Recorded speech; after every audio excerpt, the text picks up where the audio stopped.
The Disinterment. Written by H.P. Lovecraft and Duane W. Rimel. I awoke abruptly from a horrible dream and stared wildly about. Then, seeing the high, arched ceiling and the narrow stained windows of my friend's room, a flood of uneasy revelation coursed over me, and I knew that all of Andrew's hopes had been realized. I lay supine in a large bed, the posts of which reared upward in dizzy perspective, while on vast shelves about the chamber were the familiar books and antiques I was accustomed to seeing in that secluded corner of the crumbling and ancient mansion which had formed our joint home for many years. On a table by the wall stood a huge candelabrum of early workmanship and design, and the usual light window curtains had been replaced by hangings of somber black, which took on a faint, ghostly luster in the dying light.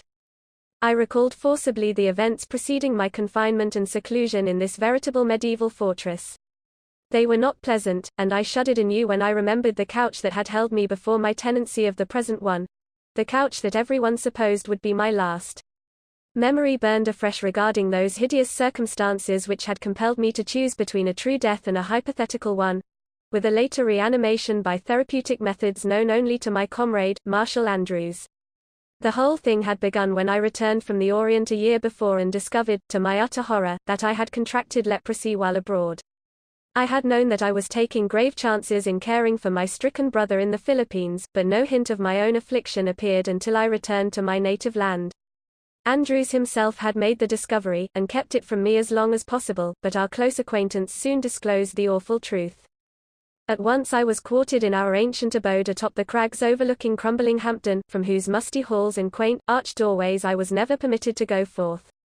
It was a terrible existence, with the yellow shadow hanging constantly over me, yet my friend never faltered in his faith, taking care not to contract the dread scourge, but meanwhile making life as pleasant and comfortable as possible.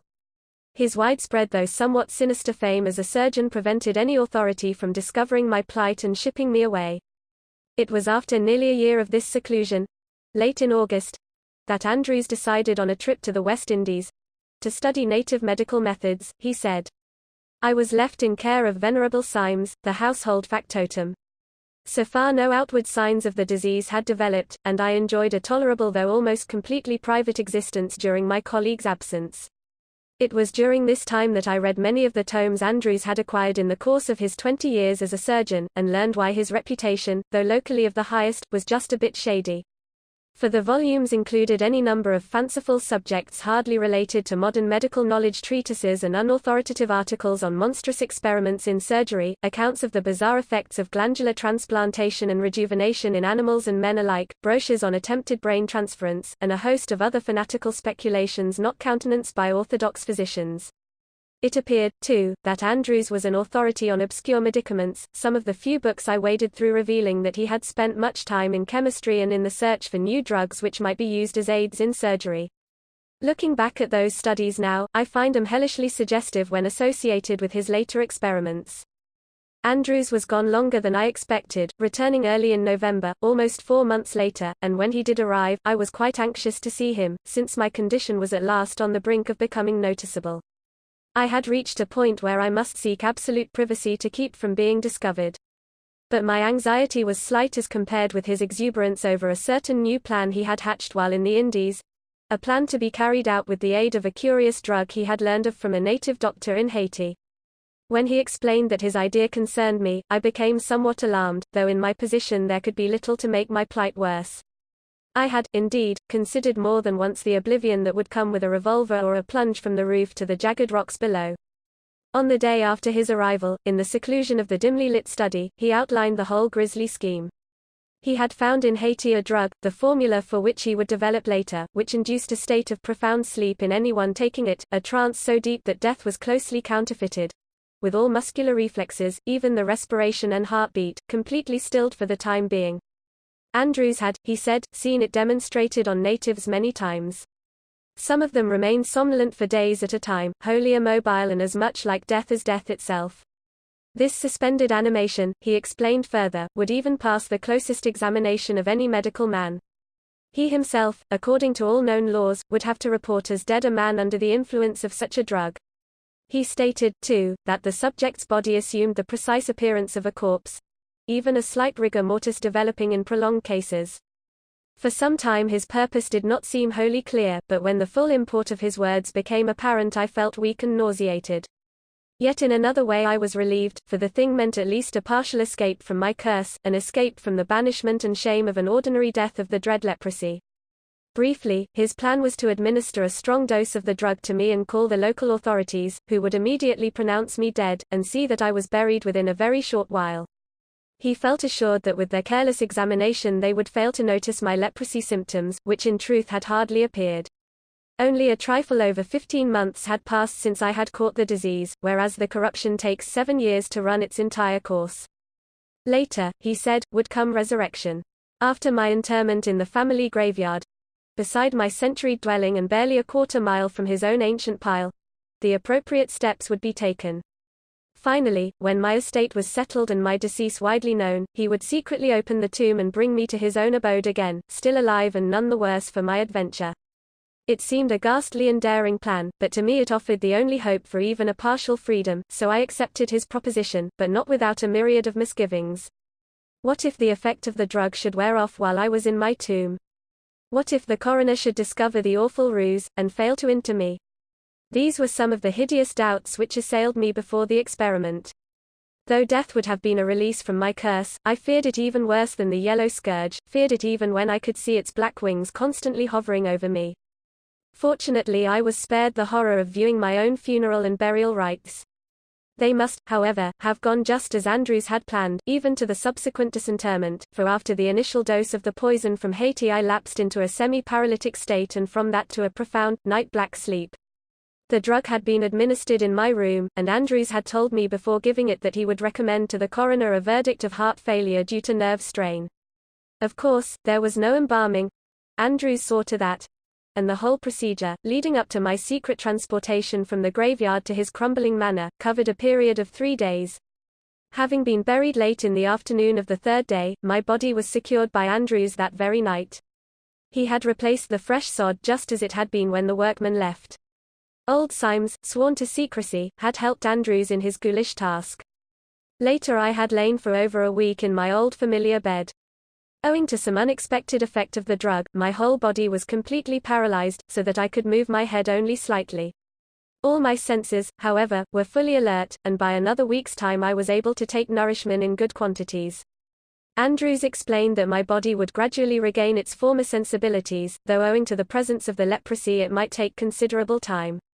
He seemed greatly interested in analyzing my daily symptoms, and always asked if there was any feeling present in my body. Many days passed before I was able to control any part of my anatomy, and much longer before the paralysis crept from my enfeebled limbs so that I could feel the ordinary bodily reactions. Lying and staring at my numb hulk was like having it injected with a perpetual anesthetic.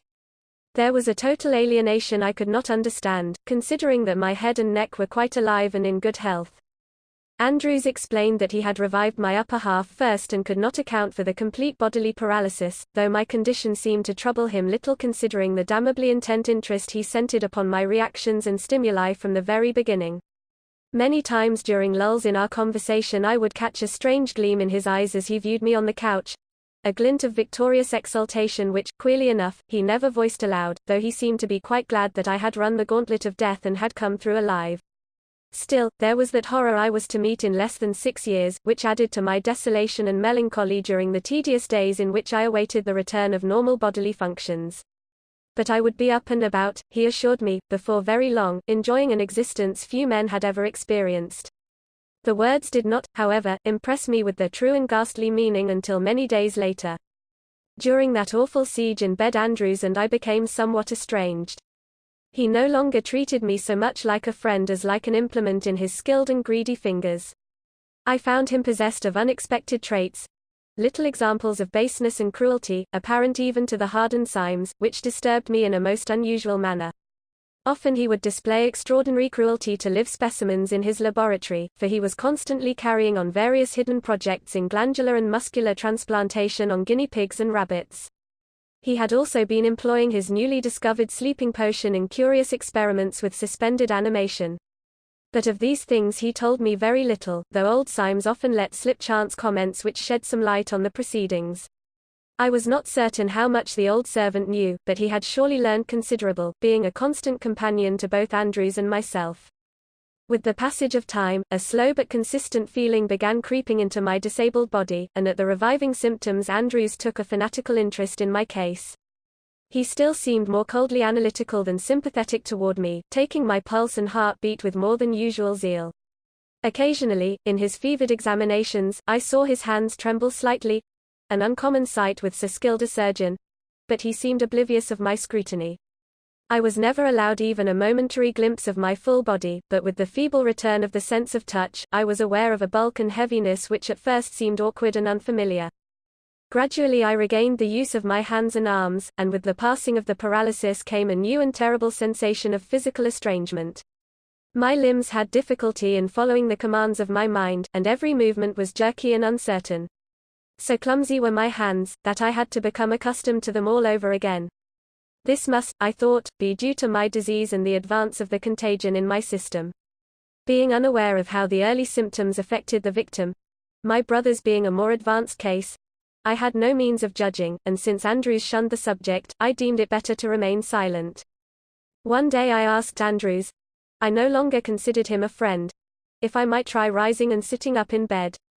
At first he objected strenuously, but later, after cautioning me to keep the blankets well up around my chin so that I would not be chilled, he permitted it. This seemed strange, in view of the comfortable temperature. Now that late autumn was slowly turning into winter, the room was always well heated. A growing chilliness at night, and occasional glimpses of a leaden sky through the window, had told me of the changing season, for no calendar was ever in sight upon the dingy walls. With the gentle help of Symes I was eased to a sitting position, Andrews coldly watching from the door to the laboratory. At my success a slow smile spread across his leering features, and he turned to disappear from the darkened doorway. His mood did nothing to improve my condition. Old Symes, usually so regular and consistent, was now often late in his duties, sometimes leaving me alone for hours at a time.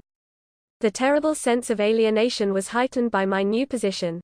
It seemed that the legs and arms inside my gown were hardly able to follow the summoning of my mind, and it became mentally exhausting to continue movement for any length of time. My fingers, woefully clumsy, were wholly unfamiliar to my inner sense of touch, and I wondered vaguely if I were to be accursed the rest of my days with an awkwardness induced by my dread malady. It was on the evening following my half-recovery that the dreams began.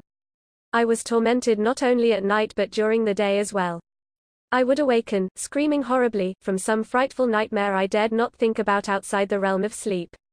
These dreams consisted mainly of ghoulish things, graveyards at night, stalking corpses, and lost souls amid a chaos of blinding light and shadow.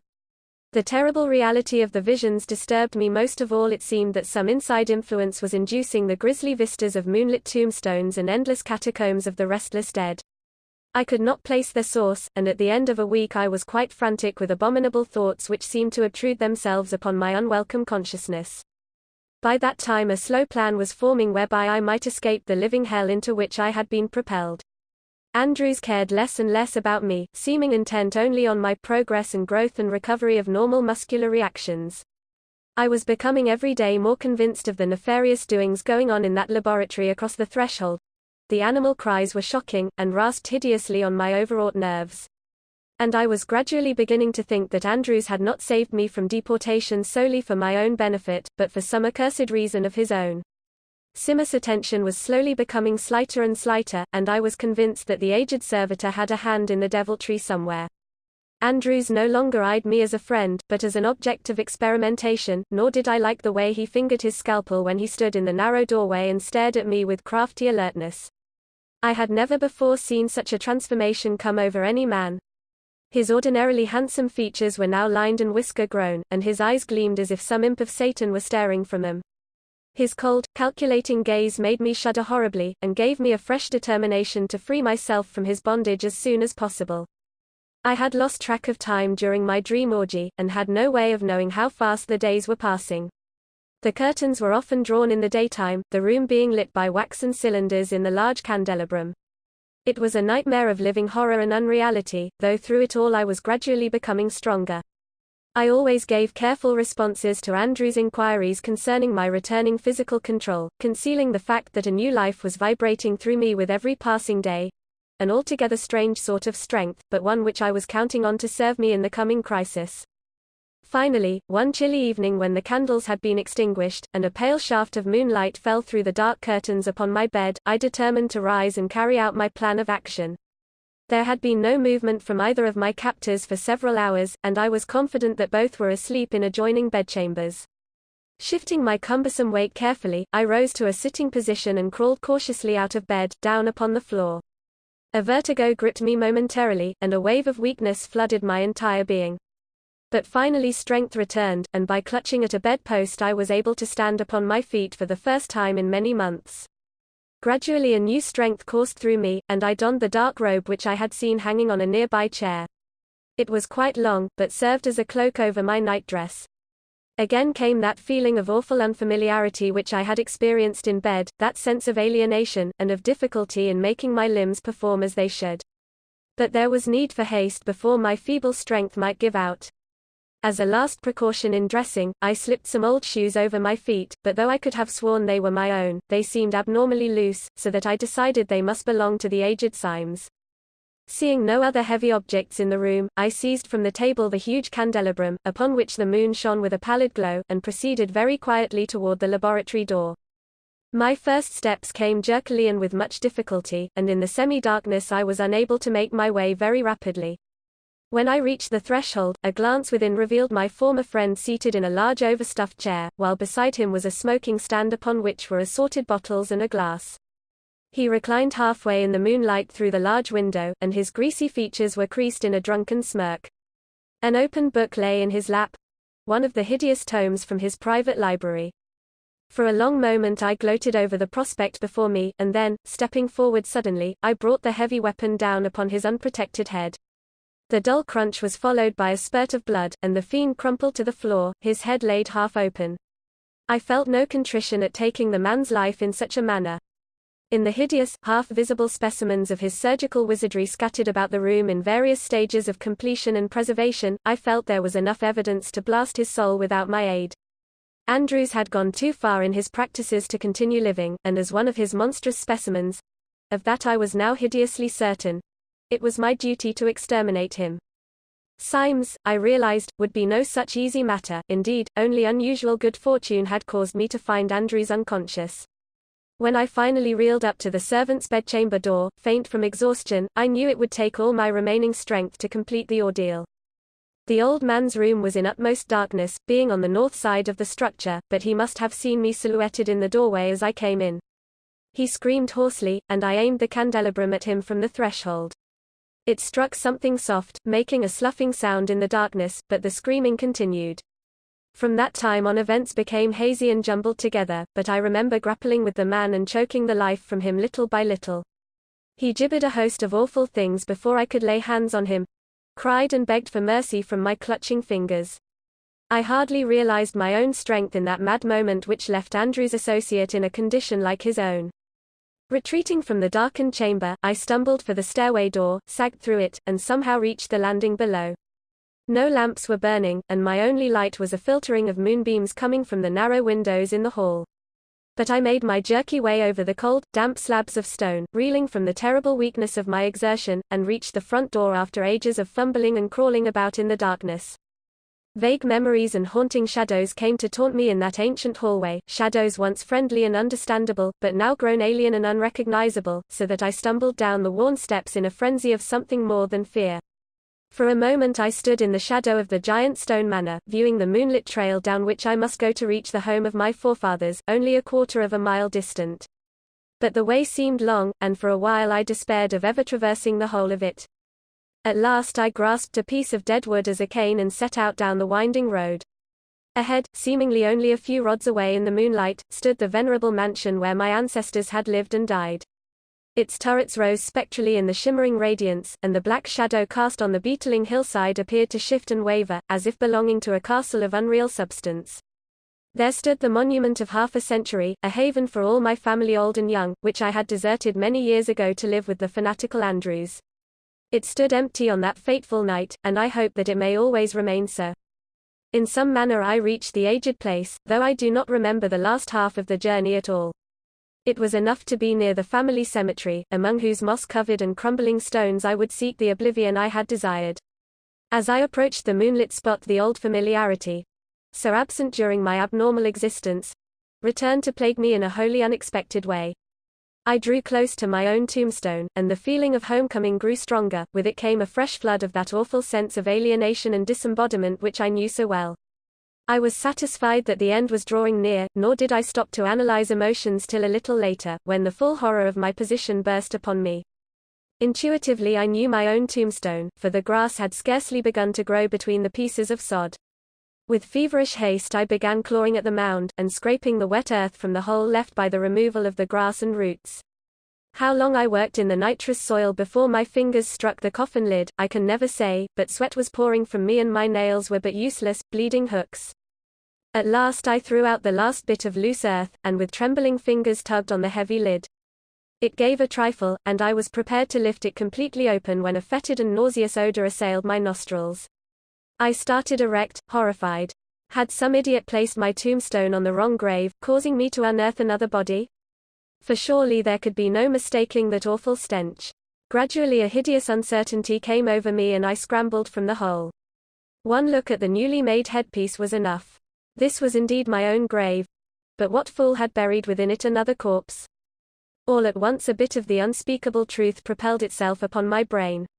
The odor, in spite of its putrescence, seemed somehow familiar. Horribly familiar. Yet I could not credit my senses with such an idea. Reeling and cursing, I fell into the black cavity once more, and by the aid of a hastily lit match, lifted the long lid completely open. Then the light went out, as if extinguished by a malignant hand, and I clawed my way out of that accursed pit, screaming in a frenzy of fear and loathing.